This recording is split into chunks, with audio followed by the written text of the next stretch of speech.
VI,111 ISOC, 11, 1,1, rayon d'une rotigurée page 11 line T, 11, ditonde, 11,1111 TI, 111, rire à la main des textes Zayn, se levant, le T, Q11V, 11111, pour consulter le catalogue, regagnant Disctetsa notamment loin place, tandis qu'à de longs intervalles un homme silencieux venait remplir leur case. Une légère catastrophe eut lieu. La pile de livres de Miss Marchmont s'écroula, et tomba dans le compartiment de Jacob. C'était une mésaventure qui arrivait souvent à Miss Marchmont. Que cherchait-elle dans des millions de pages? Elle et sa vieille robe de peluche jaune, sa perruque à reflets rougeâtres, ses bagues et ses engelures tantôt ceci, tantôt cela. Air confirmait sa théorie que la couleur, c'est la même chose que le son ou du moins qu'elle a du rapport avec la musique. Elle n'arrivait jamais à dire au juste quoi, mais ce n'était pas faute d'essayer. Et comme elle ne pouvait proposer aux gens de l'accompagner chez elle, car ma chambre n'est pas très en ordre, je le crains, elle était bien forcée de laisser sœur au vol au sortir de la bibliothèque, ou d'aller s'asseoir avec eux à Hyde Park, afin de leur exposer son système. Le rythme de l'amant dépend, qu'ils sont mal élevés, ces gamins, disait-elle. Et là-dessus, elle vous parlait de la politique irlandaise, de Lord Asquith, et de Shakespeare, et de la reine Alexandra qui avait daigné un jour lui accuser gracieusement en réception de son opuscule. Et d'un geste majestueux, elle écartait les petits garçons mal élevés. Mais il lui fallait des fonds pour publier son livre. Les éditeurs sont des capitalistes, donc pusillanimés à cette pensée, elle lançait un coup de coude dans sa pile de livres qui s'écroulait. En présence de la catastrophe, Jacob était resté complètement impassible. Mais de l'autre côté de Miss Marchmont, phrasé qui des temps restant dans le livre. 15h23, telle la peluche pour avoir 7, s'est dit main et fois accosté, follicule en main, par cette demoiselle, se recula, un pied 1111 hier irrité. Il abhorrait le vague la religion chrétienne, par exemple, et les affirmations du vieux doyen Parker. Ce Parker écrivait des livres que Phrasé pulvérisait, par la puissance de sa logique, et Phrasé se refusait à faire baptiser ses enfants, sa femme s'en chargeait elle-même, en secret, dans la cuve à lessive. Mais il l'ignorait, et il continuait à soutenir les blasphémateurs, à distribuer des libelles, à se documenter au British Museum, toujours vêtu du même complet à carreaux et cravaté de la même cravate, le teint de plus en plus brouillé, pâle, irritable. La religion, détruire la religion, en vérité, quelle tâche! Jacob était occupé à transcrire un passage entier de Marlowe. Miss Julia Edge, la féministe, attendait ses livres.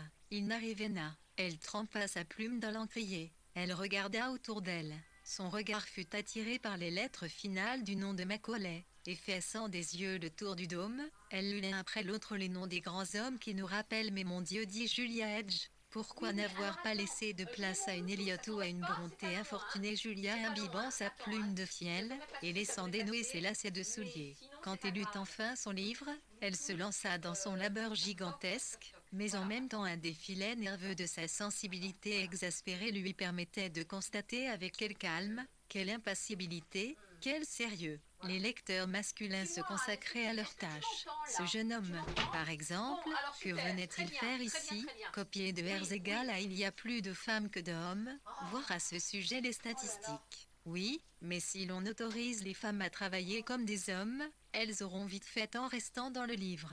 15h21, 14%, IE disparave trop. Leur sexe c'est 0,1, 11,1, IP 1,111 l'inquiriment. J mort, l'amertume, 111,10, 11,01 U, molleté, et 11, 111, 111, 1, 0,1, IP plume, et à mesure que l'après-midi s'avançait, une rougeur envahissait ses joues, et une flamme luisait dans ses yeux. Mais qu'est-ce qui pouvait inciter Jacob à venir étudier Marlowe à la bibliothèque? La jeunesse quelque peu féroce, quelque peu pédante. Prenons, par exemple, Monsieur Masefield, Monsieur Bennett. Jetons leurs livres dans la flamme de Marlowe, et réduisons-les en cendres.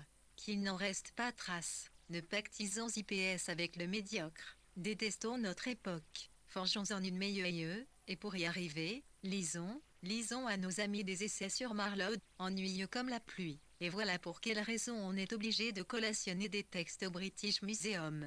c'est un travail à faire soi-même. Il serait vain de s'en rapporter aux gens de l'époque victorienne, qui émasculent tout, pas plus d'ailleurs qu'il ne faut se fier aux contemporains, tous des journalistes. La chair et le sang de l'avenir dépendent absolument d'une demi-douzaine de jeunes. Et comme Jacob est l'un des 6, rien d'étonnant à ce qu'il se montre un peu supérieur et solennel en tournant les pages, ni à ce qu'il déplaise, tout naturellement à Julia Edge. À ce moment, un homme à face de pleine lune fit passer un billet à Jacob, et celui-ci, à demi renversé sur le dossier de sa chaise, entreprit, à demi-voix, une incommode conversation. Il finit par se lever, et tous deux partirent ensemble. Julia Edge les observait, et ils éclatèrent de rire. Lui sembla-t-il est-ce qu'ils furent dans le vestibule. Dans la salle de lecture, personne ne riait. On n'entendait qu'un bruit de pieds traînés, que des chuchotements et des éternuements en restant dans le livre. 15h20 14% discret, et les accès subis des vastes, Itani, et sans pudeur. L'heure de l'étude était presque 11,1, Pion Massidipn télécopie. Les écoliers paresseux avaient besoin, le serré, les bons élèves gribouillaient assidûment. À encore un jour de passé, et si peu de besogne faite. Et de temps à autre partait, de cette collection d'êtres humains, un profond soupir, et puis un malencontreux vieillard se remettait à tousser sans pudeur, et Miss Marchmont hennissait comme un cheval. Jacob rentra dans la salle juste à temps pour rendre ses livres. On était en train de les replacer. Un certain nombre de majuscules parsemaient le pourtour de la bibliothèque. Étroitement rassemblés en cercle, voisinaient Platon, Aristote, Sophocle et Shakespeare, les littératures de Rome, de la Grèce, de la Chine, de l'Inde, de la Perse. Une page de poésie s'accolait à une autre, une lettre d'or bruni se posait délicatement contre une autre lettre, masse compacte chargée de sens, conglomérat de beauté. Une bonne tasse de thé fera vraiment plaisir, dit Miss Marchmont, en réclamant son minable parapluie. Elle avait besoin de son thé, mais jamais elle ne résistait à la tentation de jeter un dernier coup d'œil sur Marbre d'Elgin. Elle les regarda en passant, mais sans s'arrêter, leur faisant un petit signe amical, et murmurant quelques mots qui firent retourner Jacob. Elle lui sourit aimablement. Tout confirmait sa théorie que la couleur, c'est le son, ou qu'elle a peut-être, du moins, quelque rapport avec la musique. Elle y en célébrait son culte. Elle clopina vers son thé. C'était l'heure de la fermeture. Le public se rassemblait dans le vestibule, pour y reprendre possession des cannes et des parapluies. Temps restant dans le livre. 15h19 14%.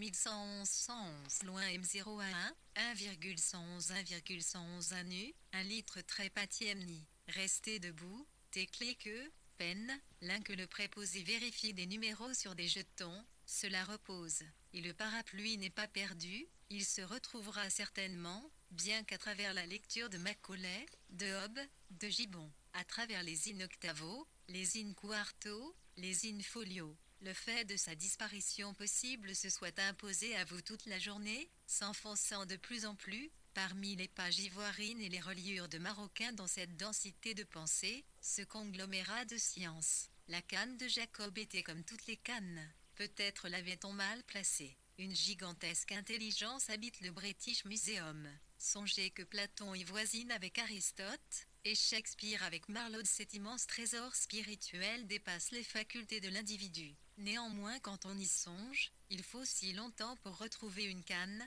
Comment ne pas se dire qu'on pourrait peut-être s'asseoir chaque jour à une table, et tout lire d'un bout à l'autre, un lettré, par exemple, un type comme Huxtable, de Trinity College, qui écrit, dit-on, ces lettres en grec, et qui eût été capable de damer le pion à Bentley, et tout ce qu'il y a de plus respectable. Et sans compter les lettres, il y a les sciences, la peinture, l'architecture, lecture une immense pensée collective. La canne fut poussée sur le comptoir, et sous le porche du British, Jacob s'arrêta. Il pleuvait. Great Russell Street chatoyait et luisait tantôt jaune et tantôt, devant la pharmacie, rouge et bleu pâle. Les passants filaient en rasant les miesses, les voitures avançaient, pêle-mêle, à toute vitesse. Voyons, voyons, un peu de pluie ne fait de mal à personne. Jacob marchait à peu près comme il aurait marché en temps restant dans le livre.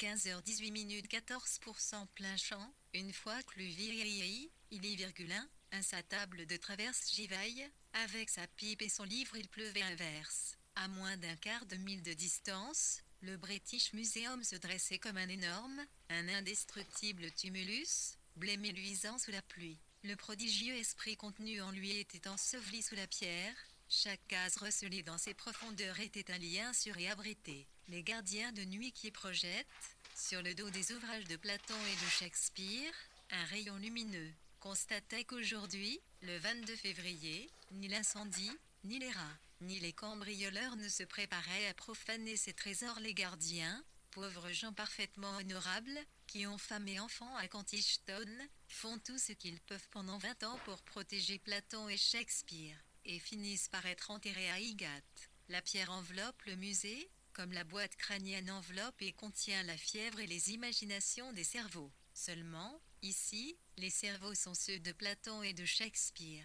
L'intelligence humaine a conçu des statues et des vases, des taureaux gigantesques et de délicats bijoux, et a traversé indéfiniment, dans les deux sens, le fleuve de la mort, à la recherche de quelques points d'atterrissage, tantôt enveloppant dans de bandelettes le corps destiné à un long sommeil, tantôt déposant une obole sur des paupières, tantôt orientant les orteils scrupuleusement vers les. Quoi qu'il en soit, Platon poursuit son dialogue, en dépit de la pluie qui tombe, en dépit des coups de sifflet des cabs, en dépit de cette malheureuse qui habite au Baudos, au ND Street, qui rentre saoul et qui crie toute la nuit, « Ouvrez-moi la porte, ouvrez-moi la porte » tant restant dans le livre. 15h17 14% saoul et le netti 01. 1110 de voix, mais il continue sa lecture. Car Platon a pris tout, polluant imperturbablement, et Hamlet déclame monologue, et Marbre d'Elgin reste là, toute la nuit, et la lanterne du veilleur rend parfois la vie à Ulysse, met en lumière une tête de cheval, fait étinceler un point d'or, apparaître la joue creuse d'une momie. Platon et Shakespeare continuent, et pour Jacob, entendre vociférer autour du réverbère, et cette femme frapper à coups redoublés en criant « Ouvrez-moi la porte », c'est la même chose que d'entendre un charbon tomber de la grille, ou dégringoler du plafond une mouche qui reste sur le dos, les pattes en l'air, trop faible pour se orner. Le Phèdre est très difficile. Aussi, lorsque, enfin, l'on progresse, avançant, se mettant au pas, lorsque l'on devient, semble-t-il, une part de cette force en mouvement, qui se déploie, irrésistible, et depuis le temps où Platon cheminait vers l'acropole, chasse l'obscurité devant et l'on ne peut pas surveiller le feu. Le dialogue tire à sa fin, la démonstration de Platon est terminée, ses arguments mis en réserve dans un coin du cerveau de Jacob, et pendant quelques instants, ce cerveau continue à fonctionner seul, dans les ténèbres.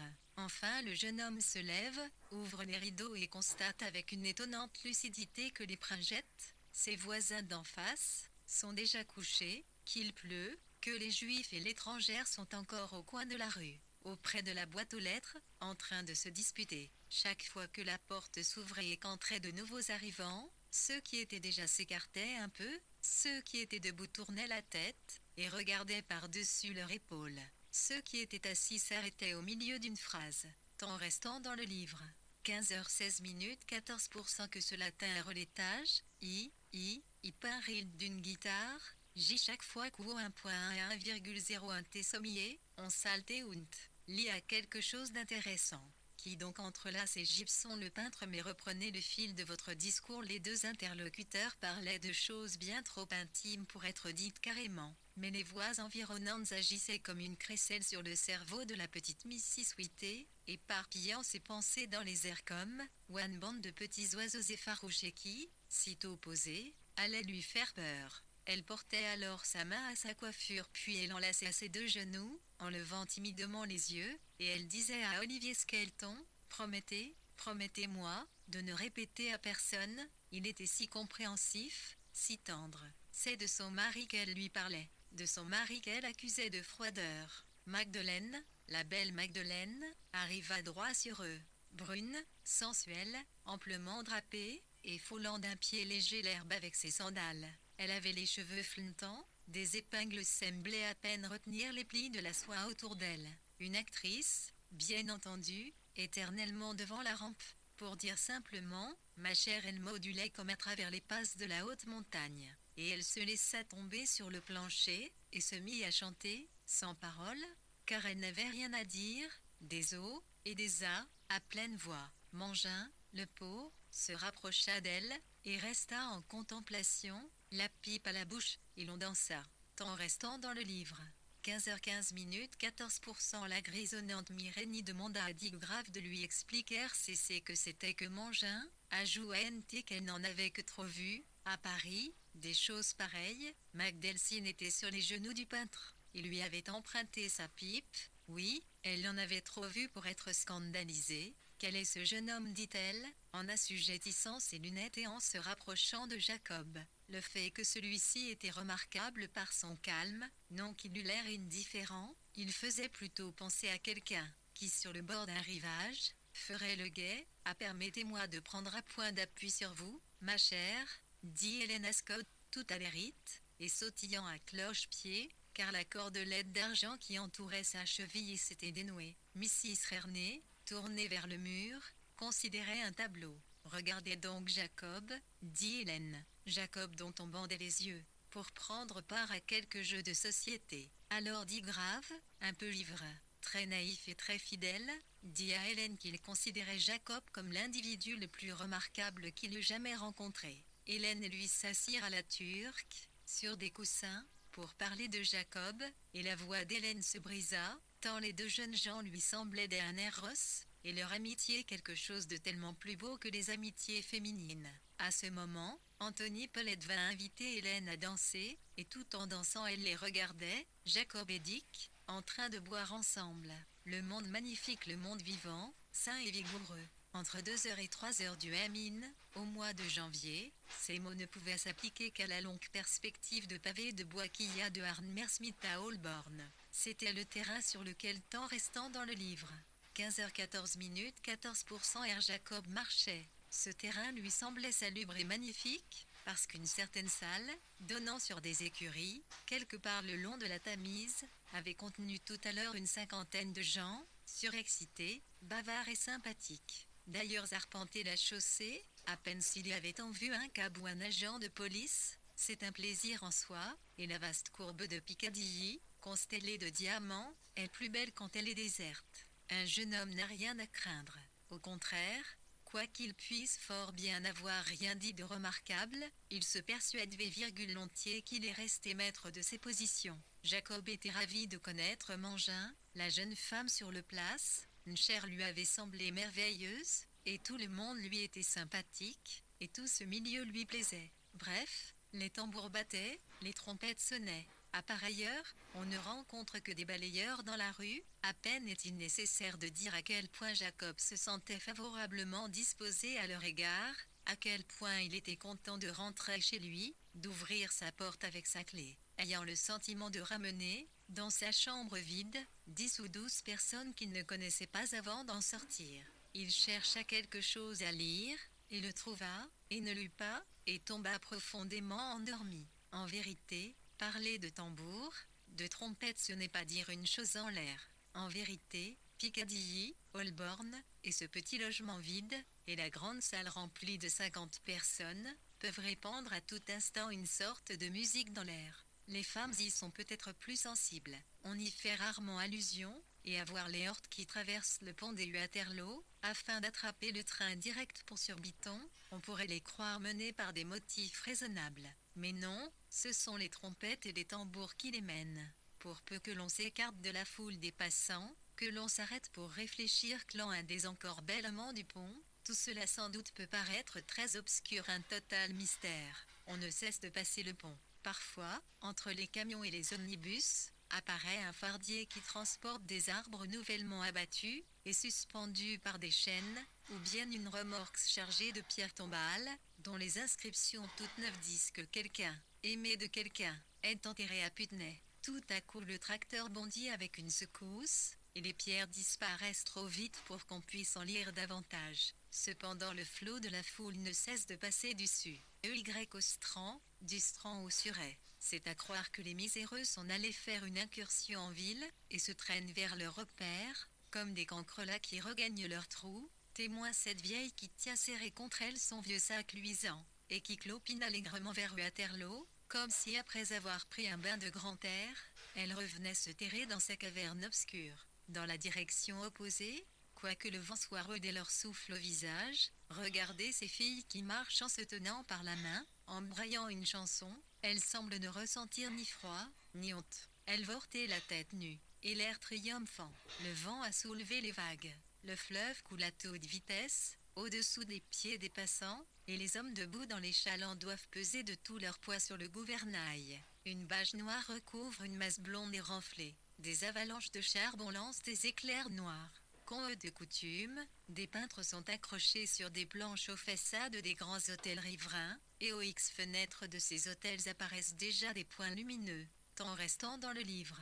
15h12 minutes 15% sur l'autre rive, la cité est blanche comme de vieillesse, au-dessus des bâtisses crénelées, les profils gothiques ou réguliers, Saint-Paul se dresse. Seule, sa croix d'or rose brille. Mais en quel siècle sommes-nous? Cette procession du Surrey au Strand dure-t-elle depuis l'éternité? Il doit y avoir 600 ans que ce vieillard traverse le pont, une bande de galopins à ses trousses parce qu'il est ivre, ou bien aveuglé par la misère, et ficelé dans de vieilles artelles qu'en pouvaient porter les pèlerins de jadis. Il se traîne péniblement. Personne ne s'arrête pour le regarder. On dirait que l'on marche au son de la musique, peut-être celle du vent et de l'eau, peut-être celle des trompettes et des tambours extase et tumulte de l'âme. Les malheureux eux-mêmes rient, et voici l'agent de police qui, loin de condamner l'ivrogne, le suit d'un seil facétieux, les gamins décampent, le laissent tranquille, et le petit fonctionnaire de Somerset n'a pour lui que de l'indulgence. Le flâneur en train de lire une page de Lothario à la devanture d'une librairie, lève les yeux et rêve charitablement, et la jeune fille hésite au moment de travesser, et tourne vers lui le regard, brillant mais vague, de la jeunesse. Brillant, mais vague. Elle a peut-être 22 ans. Elle est misérablement vêtue. Elle traverse la rue, F admire les jonquilles, et les tulipes rouges, à la devanture de la fleuriste. Elle hésite, et file dans la direction de Temple Bar. Elle marche vite, et pourtant tout la distrait. Tantôt elle semble regarder, et tantôt ne rien voir. Temps restant dans le livre. 15h11 minutes 15% sur l'autre rive, la cité est blanche comme de vieillesse, au-dessus des bâtisses crénelées, des profils gothiques ou réguliers, Saint-Paul se dresse. Seule, sa croix d'or rose brille. Mais en quel siècle sommes-nous? Cette procession du Surrey au Strand dure-t-elle depuis l'éternité? Il doit y avoir 600 ans que ce vieillard traverse le pont, une bande de galopins à ses trousses parce qu'il est ivre, ou bien aveuglé par la misère, et ficelé dans de vieilles artelles qu'en pouvaient porter les pèlerins de jadis. Il se traîne péniblement. Personne ne s'arrête pour le regarder. On dirait que l'on marche au son de la musique, peut-être celle du vent et de l'eau, peut-être celle des trompettes et des tambours extase et tumulte de l'âme. Les malheureux eux-mêmes rient, et voici l'agent de police qui, loin de condamner l'ivrogne, le suit d'un œil facétieux, les gamins décampent, le laissent tranquille, et le petit fonctionnaire de Somerset n'a pour lui que de l'indulgence. Le flâneur en train de lire une page de Lothario à la devanture d'une librairie, lève les yeux et rêve charitablement, et la jeune fille hésite au moment de travesser, et tourne vers lui le regard, brillant mais vague, de la jeunesse. Brillant, mais vague. Elle a peut-être 22 ans. Elle est misérablement vêtue. Elle traverse la rue, admire les jonquilles, et les tulipes rouges, à la devanture de la fleuriste 71 le hésite, et file dans la direction de Temple Bar. Elle marche vite, et pourtant tout la distrait. Tantôt elle semble regarder, et tantôt ne rien voir. 10 à 5% dans le cimetière de Zat-le-Ct, de la Paloise Saint, Ancra, Fanny Elmé errait entre les tombes blanches adossées au mire, elle traversait l'air pour déchiffrer un nom.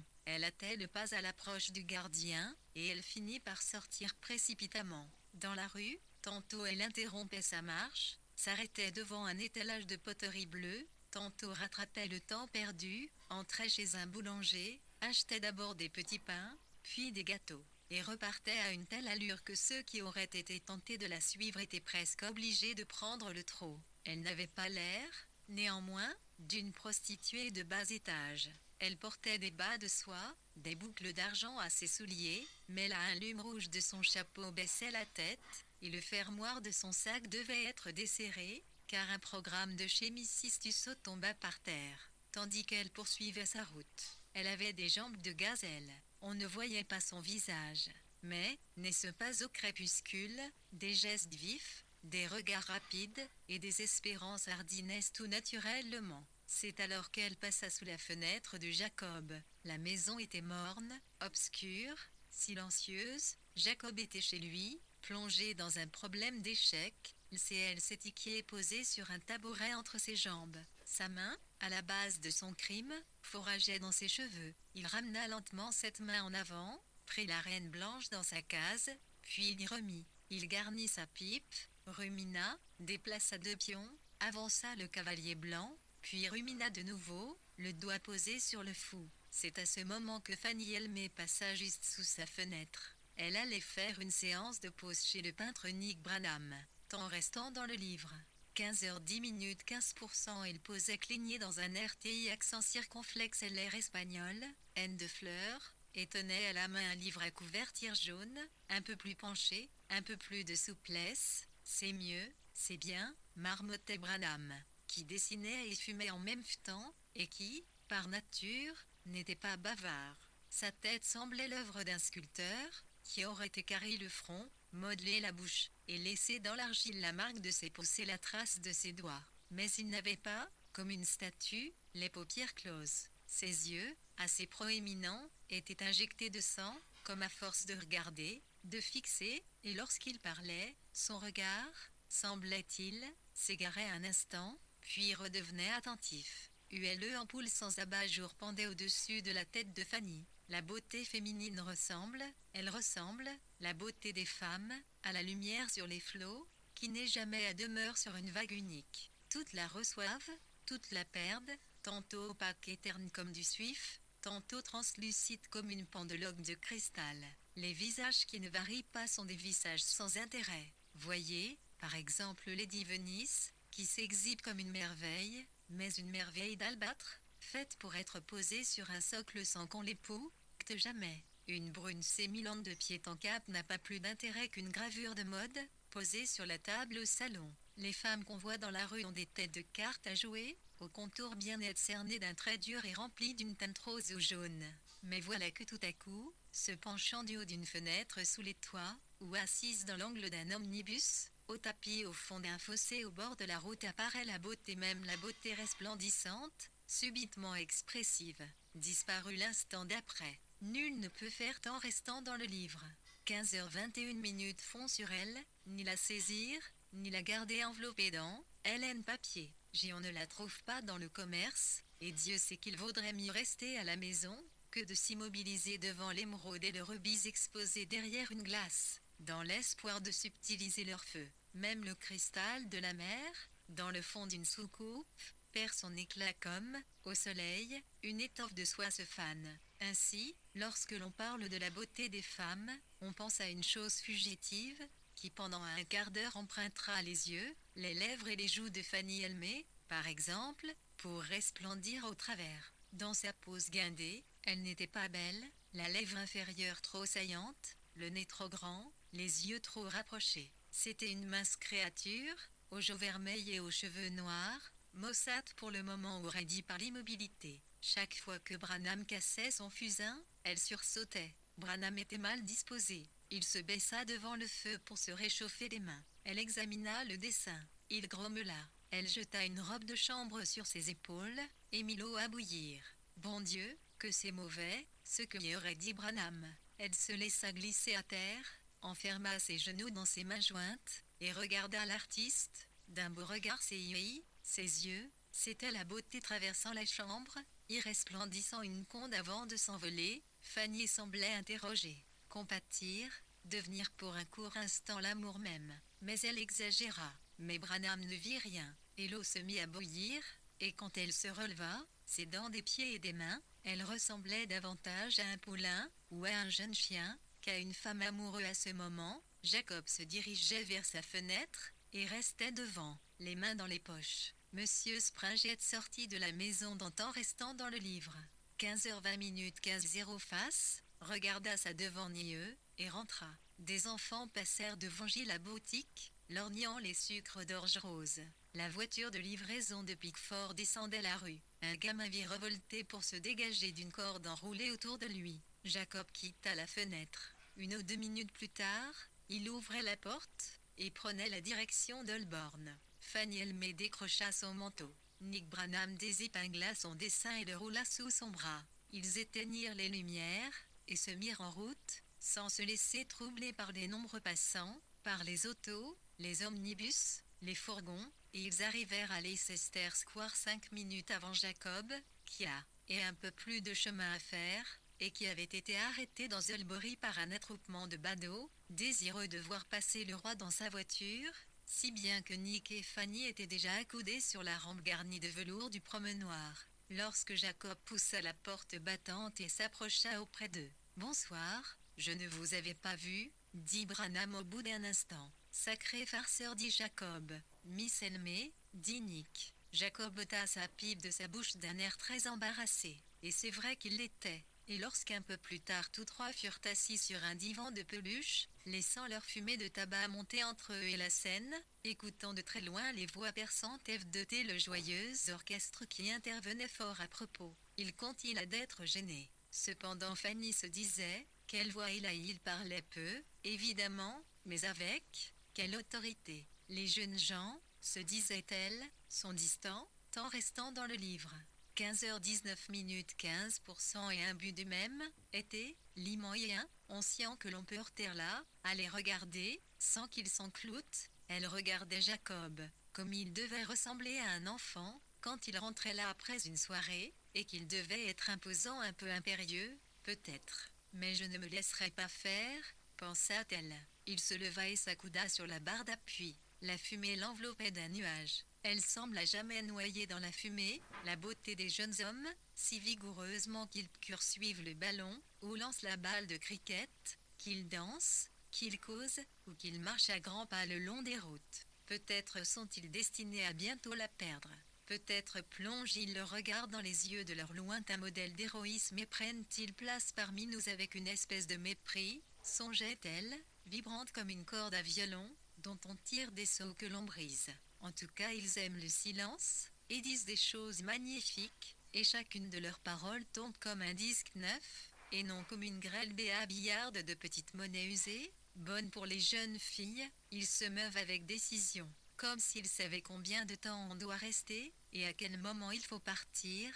Mais non, il n'est pas parti, il est simplement allé acheter le péogramme. Le bal n'a lieu que tout à la fin, dit Jaco en reprenant sa place. Est-ce qu'elle n'est pas adorable, pensait Fanny, cette façon qu'ont les jeunes gens de fouiller au fond de leurs poches, pour en tirer un tas de pièces dont ils font le compte d'un coup d'œil, au lieu d'avoir juste l'indispensable dans leur porte. Monnaie, appuyée à la rampe, à 2 pieds de Jacob, elle eut tout à coup l'impression que ce tourbillon de blancheur qui allait et venait sur la scène, c'était elle, Fanny Elmé. Cette musique, c'était la danse et le temps restant dans le livre.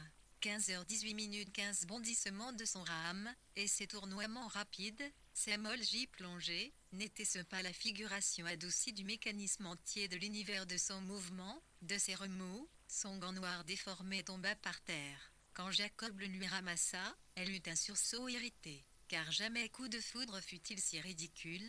Pendant un instant, Jacob eut peur d'elle, car lorsqu'une jeune femme se crispe, se cramponne à une balustrade, devient subitement amoureuse, c'est très dangereux, c'est effrayant. On était au milieu de février. Aux environs de Hampstead à Gardan, les toits des maisons baignaient dans une brume tremblante. Il faisait trop chaud pour marcher. Un chien jappait, au loin, dans un pli de terrain. Des ombres fluides parcouraient la plaine. Après une longue maladie, le corps est languissant, passif, sensible à la douceur ambiante, mais incapable de la supporter. Des larmes s'amassent et tombent parce qu'un chien aboie au fond d'un ravin, parce que des enfants courent derrière leur cerceau, parce que le paysage s'éclaire ou s'assombrit, se cache sous un voile, semble-t-il. Ah, que ce voile s'épaississe, de peur que je ne défaille à force de douceur, soupirait Fanny Elmé, assise sur un banc dans l'allée du juge, dominant le parc suburbain de Hampstead. Mais le chien aboyait toujours. Les autoroutes.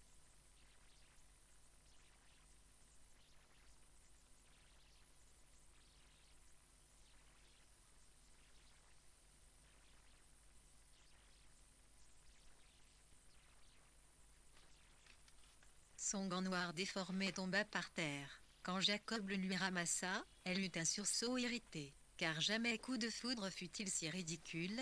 Pendant un instant, Jacob eut peur d'elle, car lorsqu'une jeune femme se crispe, se cramponne à une balustrade, devient subitement amoureuse, c'est très dangereux. C'est effrayant. On était au milieu de février. Aux environs de Hampstead à Gardan, les toits des maisons baignaient dans une brume tremblante. Il fait assez trop chaud pour marcher. Un chien jappait, au loin, dans un pli de terrain.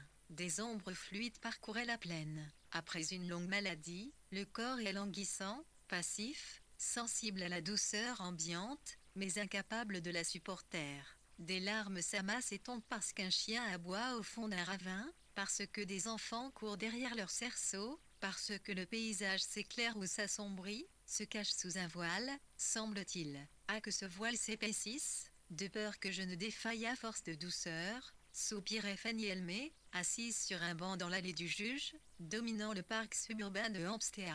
Mais le chien aboyait toujours. Les autos cornaient sur la route. On entendait au loin une ruée, un murmure, et l'agitation remplissait son cœur. Elle se leva, reprit sa promenade. L'herbe nouvelle était verdoyante, le soleil chaud. Tout autour de l'étang, des enfants accroupis lançaient leurs petits bateaux, et d'autres jetaient des cris, quand les nurses venaient lécher et les entraînaient. L'après-midi, les jeunes femmes sortent pour s'aérer. Les hommes sont, à leurs affaires, en ville. Elles s'arrêtent près de l'étang bleu, le temps restant dans le livre. 15h16, un 5% vent éparpille les voix enfantines. Mes enfants, des enfants à moi, songeait Fanny Elmé. Les promeneuses s'arrêtent au bord de l'eau, et dispersent, à coups de cravache, de grands chiens bondissant aux poils longs et rudes. Le bébé se balance doucement dans sa petite voiture. Les yeux des nurses, ceux des mères, ceux des passantes solitaires sont un peu vagues et rêveurs. Elle hoche légèrement la tête, au lieu de répondre, lorsqu'ils, les petits garçons s'accrochent à leurs jupes, et leur demandent de changer de place. Et Fanny changea de place, dérangée par un coup de sifflet venant d'une usine, peut-être, venant de très loin, de très haut. Et alors, parmi les branches, une rive lança son tri joyeux et vif, mais comme anxieux, semblait-il, comme agité par l'émoi de l'oiseau à se sentir le cœur si heureux, lui aussi, ou comme si son chant était attendu, comme si le tumulte l'obligeait à chanter.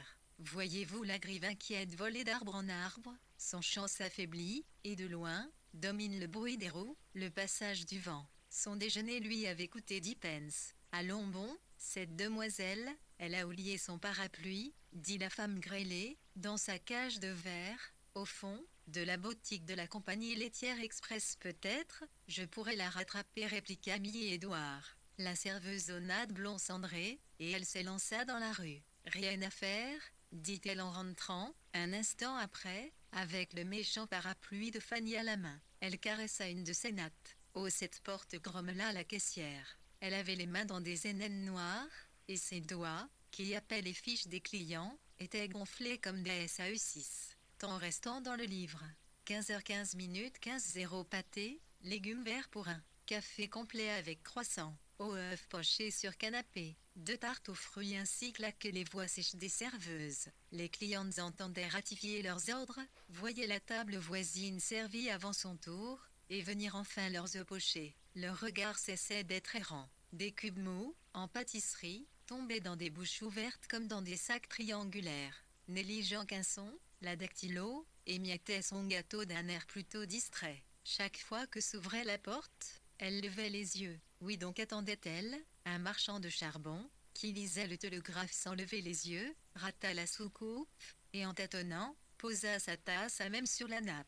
A-t-on jamais vu pareille inconvenance, dit Miss Percy exaspérée, tout en faisant tomber des miettes de sa fourrure. Lait chaud et sucre pour une personne. Thé complet. Petit pain et beurre, cria la serveuse. La porte s'ouvrit et se referma. Aspect de la vie, pour les gens d'âge. C'est une chose curieuse, quand on est coué au fond d'un bateau, que de regarder les vagues. En voilà 3 qui se succèdent, régulières, toutes pareilles. Puis à toute vitesse en arrive une autre, forte et menaçante. Elle soulève le bateau, elle continue sa route, et se perd sans qu'on sache comment, sans que rien n'arrive, elle se creuse et s'efface avec les autres. Que peut-il y avoir de plus tumultueux que la danse folle des brandis, sous la rafale, lorsque l'arbre tout entier plie depuis le temps restant dans le livre.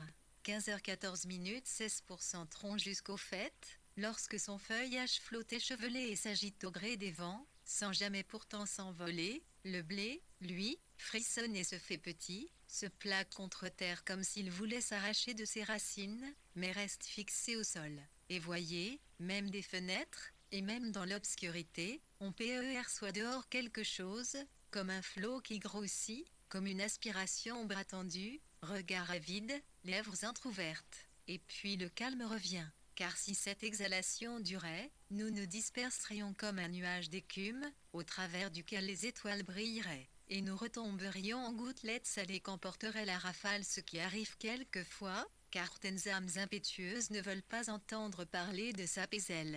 Pour elles, ni berceau, ni veine berceuse.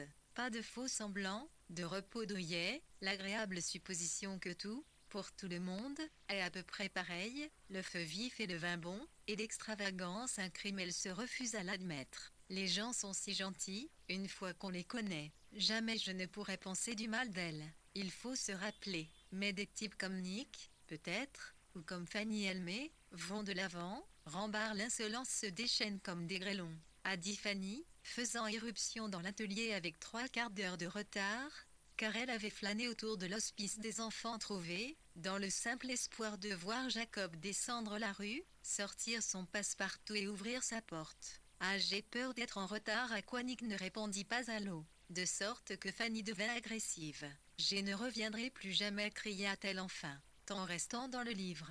15h13 16% elle à ton aise, répliqua Nick, et elle décampa sans même dire bonsoir. Elle était vraiment exquise, cette robe, en montre chez Evelyne, dans Shaftesbury Avenue. Vers les 4 heures, cette journée du début de mars était magnifique, et Fanny était-elle femme artère enfermée à 4 heures du soir par un beau jour.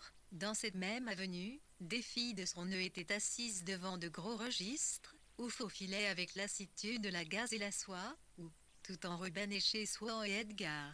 Elles additionnaient rapidement pence et farthing au dos de la fiche du client, et roulaient le métrage d'un papier de soie, en disant « Vous désirez à la cliente qui entrait ». À l'étalage d'Evelyne, les différentes parties d'une femme étaient présentées séparément. Du côté gauche était sa jupe, au milieu, un boa de plumes s'enroulait autour d'une tige en bois, et comme des têtes de criminels sur les murailles de Temple Bar, s'alignaient les chapeaux vert émeraude et blanc, garnis d'une fine guirlande, ou pliant sous le poids de plumes de teinte foncée. Enfin, sur le tapis, il y avait les pieds chaussés d'or, véritable hôte de cuir verni noir incrusté d'écarlate. Vers la fin de l'après-midi, toutes ces pièces d'habillement, dont se repassaient les yeux des femmes, semblaient souillées par tant de regards comme des gâteaux par les mouches, à la devanture d'un pâtissier. Fanny à son tour les regardait, mais du bout de Gérard Street arrivait un homme de haute stature, au pardessus râpé. Une grande ombre s'interposa sur l'étalage d'Evelyne, l'ombre de Jacob,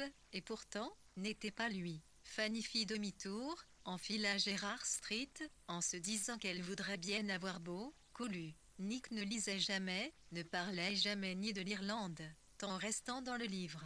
15h11 16% ni de la Chambre des lois, et, piani ses ongles. 110 fit qu'à projet d'apprendre le latin, de lire vie avait terné la lecture, autrefois. Elle connaissait Walter Scott, elle connaissait Dumas. Au Sissic, à l'atelier, personne ne lisait, mais personne, là non plus, ne connaissait bien Fanny, ne devinait à quel point tout lui paraissait vain, tout lui paraissait vide, cette passion pour les boucles d'oreilles, pour la danse, pour tel ou tel peintre anglais. Alors que seuls les Français savent peindre, Jacob l'avait dit. Oui, les modernes sont futiles, la peinture est le moins respectable des beaux-arts, et pourquoi lire autre chose que Marlowe et que Shakespeare, avait dit Jacob, et Fielding à la rigueur, S'il a fallu absolument qu'on lise des romans, du Fielding, déclara Fanny, lorsque le libraire de Charing Cross Road lui demanda ce qu'elle désirait. Elle acheta Tom Jones, à 10 heures du matin, dans la chambre qu'elle occupait avec une jeune institutrice. Fanny Elmé commença à Tom Jones ce livre incompréhensible,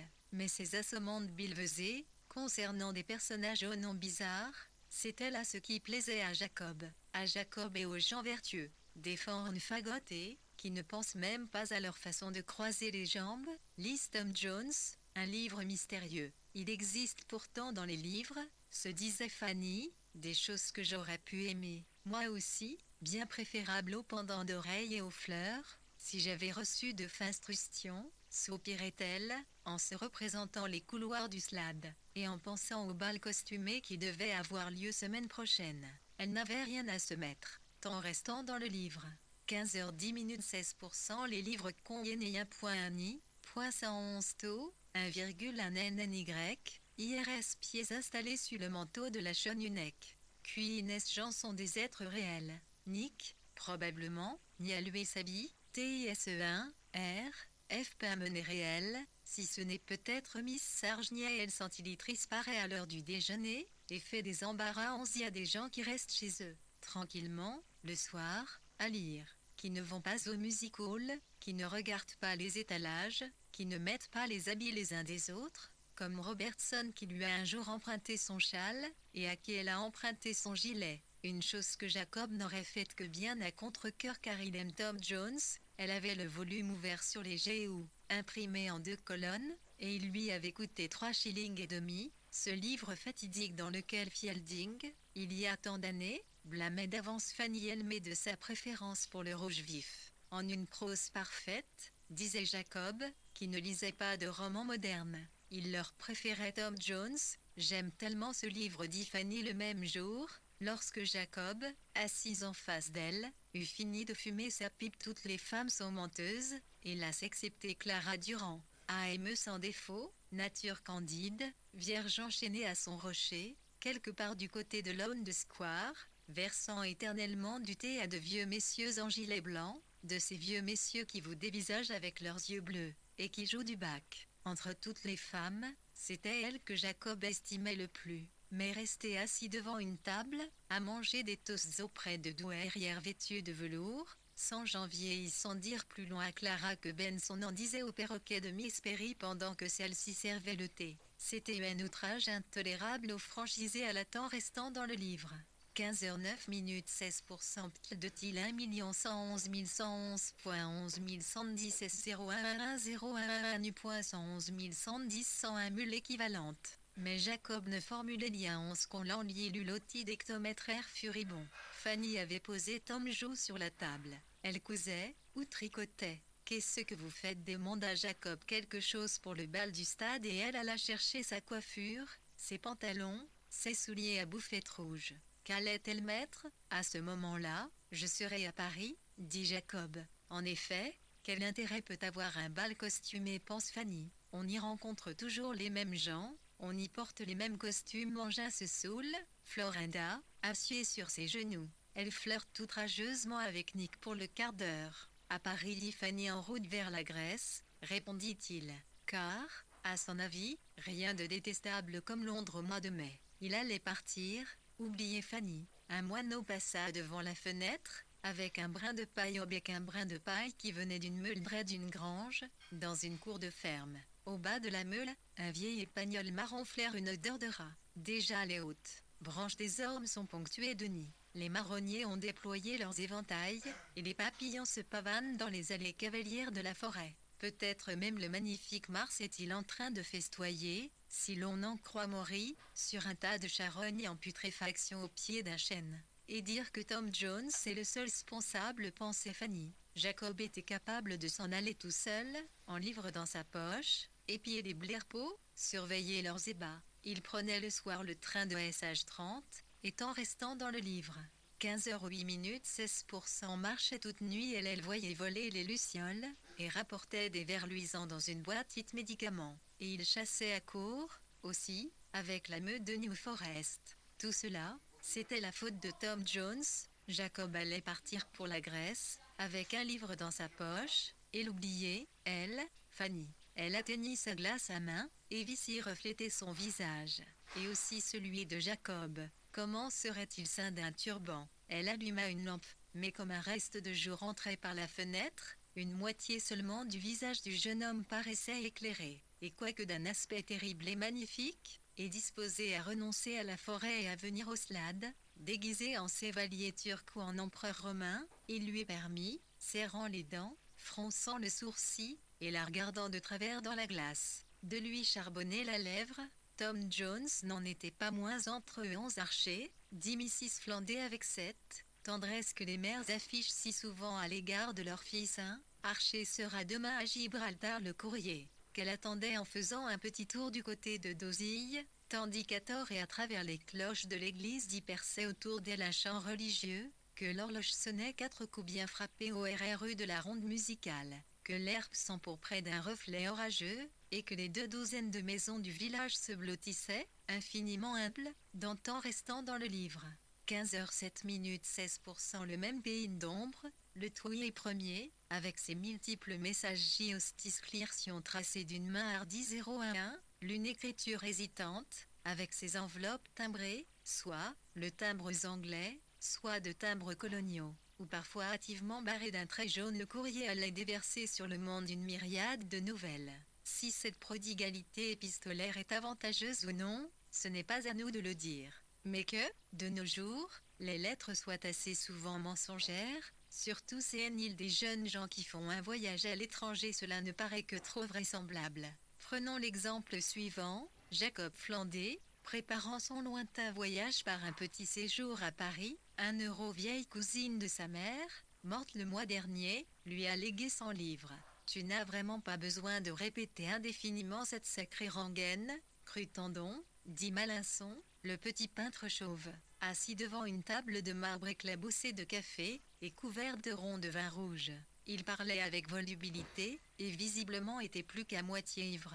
Alors, Flandé, vous avez fini d'écrire à la dame de vos peines, s'est dit Cretandon, lorsque Jacob revint s'asseoir auprès d'eux, tenant à la main une enveloppe adressée à Mrs. Flandé, près de Scarborough, Angleterre. Appréciez-vous Velasquez, demanda Cretandon. Parbleu oui, dit Malinson. Toujours cette manière de répondre pour autrui, dit Cretandon avec irritation. Jacob regarda Malinson avec alors ni excessif, tant restant dans le livre. 15h06 16% les très plus belles choses qu'on ait jamais écrites, je vais vous les réciter, reprit Cretandon, Dveg Véléné Ouan Monim soit là, suspendu comme un nid fuit, n'écoutez pas ta homme qui n'aime pas Velasquez, dit Malinson. Adolphe, dit Cretandon, ne versez plus de vin à monsieur Malinson. Frangeux, frangeux, dit Jacobert, avec impartialité. Laissez les gens se saouler s'ils en ont envie. Elle est de Shakespeare, votre citation, Cretandon. Et là, je suis d'accord avec vous, Shakespeare a plus de choses dans le ventre que toutes ces chumazettes réunies. Que mon âne soit là, suspendu, reprit-il d'une voix chantante et emphatique, gesticulant le verre en main, le diable d'enfer te noircisse, ô accent circonflexe blême fripouille, s'exclama-t-il en voyant le vin déborder. Que mon âme soit là, suspendu comme un fruit, reprirent en chœur Cretandon et Jacob, et tous deux éclatèrent de rire. Sacrée mouche, dit Malinson avec une chiquenaude à son crâne dénudé. Je me demande pourquoi elles me prennent. Pour quelque chose d'odoriférant, dit Cretandon. Fermez ça, Cretandon, dit Jacob. C'est un homme sans éducation, expliqua-t-il très poliment à Malinson, qui veut empêcher les gens de boire. Mais voyons, j'ai envie d'un grillet de bonne point. Comment dit-on grillet de bonne en français? Un grillet de bonne, Adolphe. Eh bien, espèce d'idiot, vous ne comprenez pas. À présent, je vais vous citer Flandé, la seconde des 3 plus belles choses qui furent jamais écrites, reprit Cretandon, transportant ses pieds de la table sur le S1, et se penchant en avant, à tel point que son visage touchait presque celui de Jacob, tant restant dans le livre. 15h05 16% et, va donc en 1 111 111, chapeau pointu, interrompit Maninson, en tambouinant la tala. Voilà, le plus réveille le morceau de toute la littérature. Cretandon, c'est un bon garçon, remarqua-t-il d'un ton confidentiel.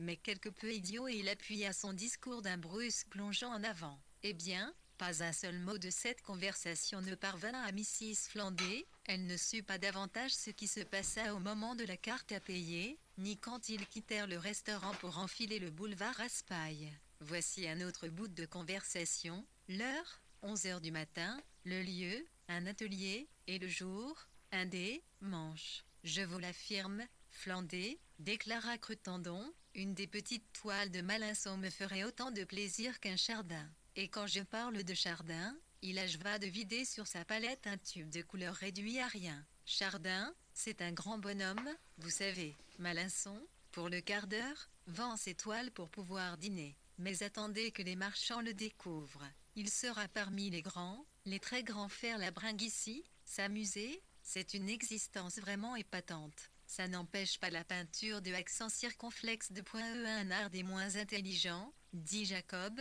sans cesser d'aller et de venir dans l'atelier. Tandis que voilà Pierre-Loup, il prit un volume sur la table. Voyons, mon bon monsieur, vous ne pourriez pas vous tenir tranquille, demanda Cretendon. Ceci me paraît assez calé, dit Jacob, plaçant un tableau sur une chaise. Oh, c'est une très vieille chose, dit Cretendon, jetant un coup de seille par-dessus l'épaule, sans se retourner, tant restant dans le livre. 15h04 minutes 17% à mon avis, vous êtes 1111 points qui c'est soli métier, dit Jacob, après un instant. Intérieur, le silence tenait, si vous voulez voir ce que j'ai en train pour le moment, dit Cretendon, plaçant une toile devant Jacob. Voilà, il me semble que cette fois, ça y est, que c'est ça, que, autour d'un globe de lampe, peint en blanc sur la toile, il fit décrire une courbe à son pouce crisp. Calé, très calé, dit Jacob, se plantant devant le tableau. Mais ce que je voudrais vous voir m'expliquer, à ce moment fit son entrée Miss Ginny Carslack, pâle, morbide, couverte de taches de rousseur. Ah, Ginny, voici un ami, Flandé, anglais, riche, belle relation. Revenons à ce que vous disiez, Flandé, mais Jacob resta muet. C'est ça qui ne colle pas, dit Ginny Carslack. Je crois bien, dit Cretendon avec autorité. C'est infaisable. Il retira la toile de la chaise et la retourna contre le mur. Asseyez-vous, mesdames et messieurs. Miss Carslack est originaire de votre partie du monde, Flandé, du Devonshire. Vous n'en êtes pas originaire? Ah, je croyais pourtant que vous m'en aviez parlé. Très bien. Et fille de l'église comme la brebis galeuse du troupeau. Sa mère lui écrit de ses lettres. Tu n'en as pas une sur toi? Elles arrivent généralement le dimanche. Ça fait un peu son de cloche natale. Vous comprenez? Avez-vous fait la connaissance de ces points nés sur les artistes, dit Ginny. Malinson était-il sous? Est-ce vous allez le voir à son atelier? Il vous donnera un tableau. Dis donc, Teddy, tant restant dans le livre. 15h02 minutes 17% moment, Nionial clip centilitres notamment tendon. Hélène, Inel saison sommes nous elle regard et lire la foule aïeue. Nous avons l'habitude de sortir le dimanche, Flandé, l'aller à la campagne. Est-ce que, dit Ginny en regardant Jacob, est-ce que vous, oui, c'est entendu, il vient avec nous, dit Cretendon. Transportons-nous à Versailles. Ginny, debout sur la margelle de pierre, se penchait au-dessus du bassin, retenue par Cretendon, sans quoi elle serait tombée. Là, la cria-t-elle. Juste à fleur d'eau, un poisson fuselé, apathique, remontait du fond pour mordiller les miettes qu'elle venait de jeter. Attention, dit-elle en notamment à terre. Éblouissante de blanchâtre, l'eau comprimée jaillit violemment. La gerbe s'épanouit, à travers le bruit liquide parvenait le son lointain d'une musique militaire. Toute la surface du bassin était ponctuée de gouttelettes. Un ballon d'enfant, en baudruche, rebondissait doucement sur l'eau. Comme ils se pressaient, jeunes et vieux, marmots et bonnes d'enfants, les hommes se penchaient, brandissaient leurs cannes. Une petite fille courait autour du bassin, tendant les bras vers son ballon bleu. Mais il disparut sous les grandes eaux. Édouard Cretendon, Ginny Carslack et Jacob Flandé marchèrent de front dans l'allée sablée de Graviland, traversèrent la pelouse, pénétrèrent sous les arbres, et arrivèrent devant le pavillon où jadis Marie-Antoinette buvait du chocolat. Édouard et Ginny entrèrent, mais Jacob resta dehors, assis sur la poignée de sa canne. À leur retour, eh bien, dit Cretendon, à Jacob. Ginny attendit, Édouard attendit, tous deux regardaient Jacob, tant restant dans le livre. 15h 1 minute 17% 11 bien dit, 8 TJ, virgule 1111, 111 T, nul 1 appuyé sur sa canne. On s'en va, Déci, 1,1 T il 1 T il DRT. Toujours souriant, les deux autres le suivent.